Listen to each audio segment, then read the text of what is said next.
Humans can be so foolish sometimes, don't you think? My name is Erica, and I've been married to my husband for 3 years. We live together with our adorable kitten, Bella. My mother-in-law places immense value on academic achievements and takes great pride in the fact that her son, Kevin, graduated from a prestigious university. In our small town, where there's only one convenience store, she's quite a well-known figure and has a strong connection with the neighbors.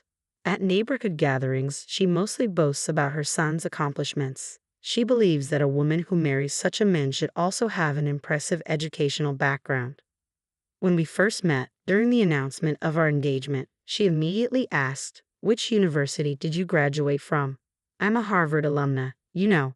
When I told her the name of my university, she made a noticeably disapproving face. It seemed she hadn't heard of it. To her, an unfamiliar university meant it was a lower-tier school, and she assumed I was poorly educated. Since then, she seemed to have a problem with my educational background. While she allowed the marriage, she began to treat me poorly afterward. She would wait until my husband and father-in-law weren't around and then say things like, "Why did Kevin have to marry someone with such a low level of education?" She'd imply, "Someone like you isn't a good match for him." She even suggested, "You must have forced him into this marriage or manipulated him somehow." And the worst was, "It's a shame for any child to have a mother like you. It's better not to have children at all."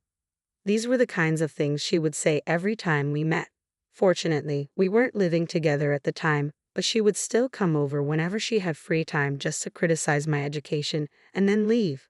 My mother-in-law seemed pleased with herself, but it stressed me out so much that I started getting gray hairs. She even gossiped about me to the neighbors, saying things like, "Erica can't even do basic math," or "She can only recite the alphabet up to H." As a result, I often found myself being laughed at by the locals. I considered talking back many times, but I knew she would likely fabricate a story about me getting violent and spread it around the neighborhood. So, I endured it all without telling anyone. One day, my in-laws decided to rebuild their house. My father-in-law had hurt his back, and they wanted to make the house more accessible. We were grateful for everything my father-in-law had done for us, so we offered to help pay for the renovations. My mother-in-law planned a big celebration with the neighbors for the housewarming, and of course, I ended up being the one to prepare everything. "I'll help you," my husband offered, but my mother-in-law quickly intervened, saying, "Come here, Kevin. I want to show off my highly educated son," and dragged him away. As she left, she remarked, "Someone with your low education should at least be good at cooking, so get on with the preparations." During the party, my mother-in-law was in high spirits. As expected, she began her usual bragging to everyone, saying, "My son built this house. What a wonderful and beautiful son he is. I wonder who raised such a child." "Oh, that's me." The older ladies in the neighborhood sounded envious, which only encouraged her. She continued, "And then there's his wife. She didn't contribute a penny but acts like she owns the place. She doesn't even want to give me grandchildren. The wicked woman." She then turned her usual disdainful gaze toward me and continued to insult me. Annoyed, I replied bluntly, "What's up?" "There she goes. That's the problem with uneducated wives," she shot back. "She hasn't had any kids yet, she's greedy for money, and she's probably eyeing our inheritance." She even accused me. "I bet she put something in today's meal.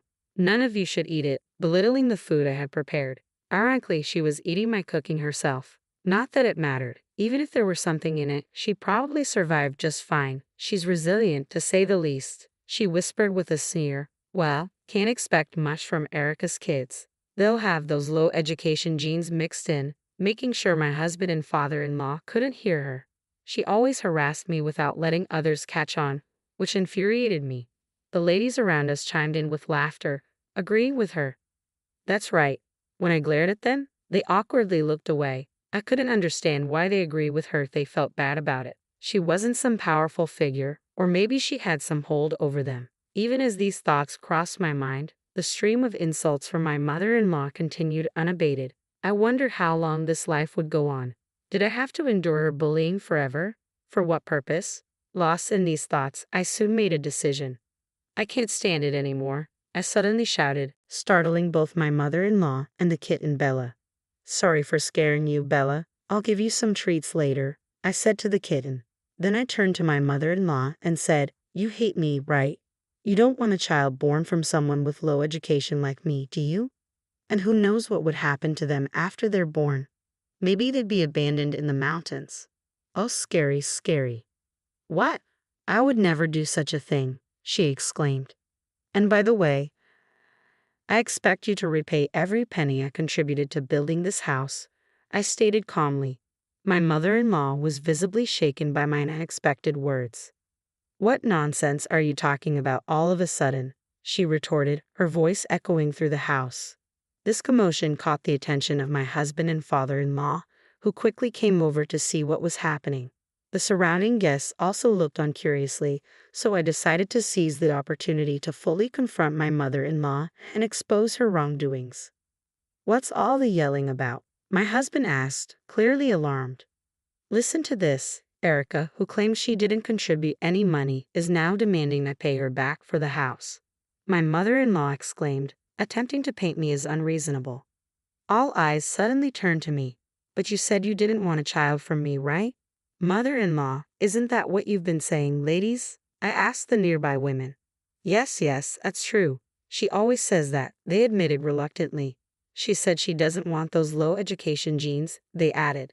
My mother-in-law stood there, stunned by their betrayal, her mouth agape. She probably never imagined they would turn on her. Serves her right. Why should I silently endure bullying from you? I'm not your punching bag for stress relief. I turned back to my mother-in-law, my voice seething with anger. My husband and father-in-law gasped in shock at the revelation. Have you been bullying Erica? Don't mess with me, my father-in-law demanded, his face flushing red with rage as he confronted her. Despite being unnerved by his rare outburst, my mother-in-law attempted to defend herself. But it's true, the child from low-educated Erica won't turn out well. Besides, she's just a housewife living off my son. I haven't said anything wrong, she shouted defiantly. However, as she noticed the cold, disapproving stares from both my husband and father-in-law, her face went pale. In front of them, she always portrayed herself as the perfect mother-in-law. Now, her thick-skinned demeanor, which was more resilient than her makeup, had been thoroughly stripped away. My husband sighed and turned to my mother-in-law with a cold expression. Mom, what are you talking about? Erica graduated from Harvard. She's far more educated than I am. The room fell into stunned silence. What do you mean? The university Erica mentioned before we got married was some obscure third-rate place, my mother-in-law exclaimed in panic. But the truth was, I did graduate from Harvard. The university she mistook for a third-rate institution was actually Cambridge University, an esteemed name recognized worldwide. After earning my degree, I continued my studies in the UK and completed my master's degree there, which is my highest qualification. When my mother-in-law inquired about my alma mater, I simply mentioned Cambridge without thinking much of it. I never anticipated that this misunderstanding would lead to such mistreatment. Given her Harvard background and high regard for education, she should have known that Cambridge is among the top 5 universities globally. Although the misunderstanding had escalated things, I had no intention of correcting it. I had lost any desire for a long-term relationship with such a mother-in-law. After all, a person's worth isn't defined by their educational background. My parents didn't attend college, but I hold them in the highest regard. I hadn't intended to discuss my education, but this was a perfect opportunity to address it. My actions had clearly upset my husband on my behalf. He said, "Listen, this house was funded in part by $100,000 from Erica's savings. Savings you, Mom, looked down upon. How could you insult her like that? And by the way, your college isn't Harvard. It's just a school near Harvard. That doesn't make you a Harvard graduate, Mother. Now's not the time for that discussion. We're talking about the money. There's no way a housewife like Erica could have accumulated that kind of money. Erica isn't just a housewife. In fact, she earns several times more than I do." "What did you say?" My mother-in-law's surprise was evident. "Yes, I make my living through stock trading, earning over $10,000 a month. I never mentioned this to my mother-in-law, so it's understandable that she might have assumed otherwise. Given her love for money almost as much as her reverence for education, if she knew, she'd likely demand luxury cars and the latest gadgets.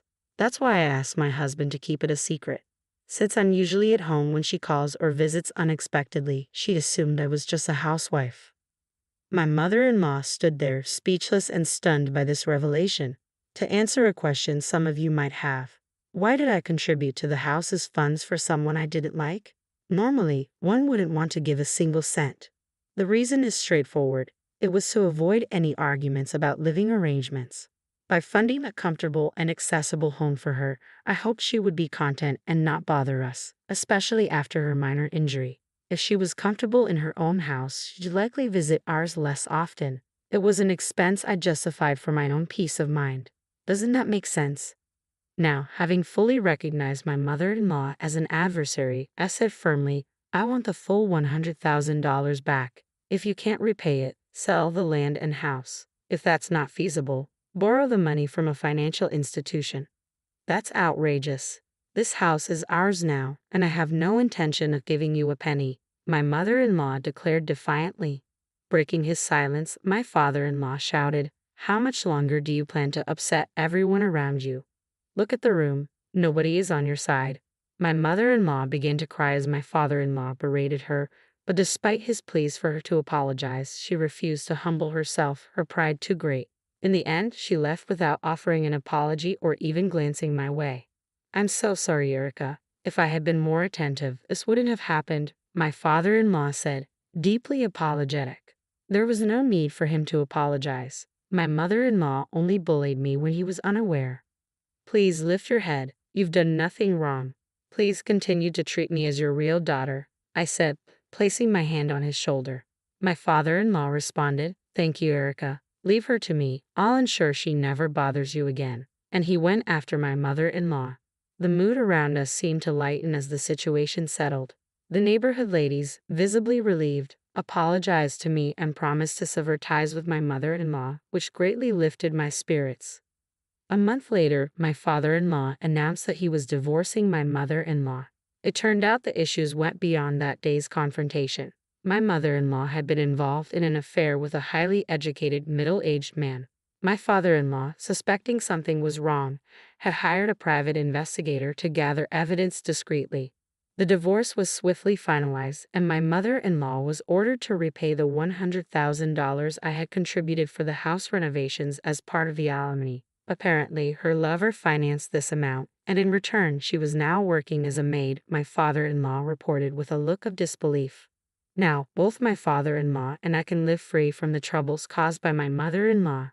I'm now 5 months pregnant, and my husband, father-in-law, and the neighborhood ladies are all deeply concerned about my health and have been incredibly supportive.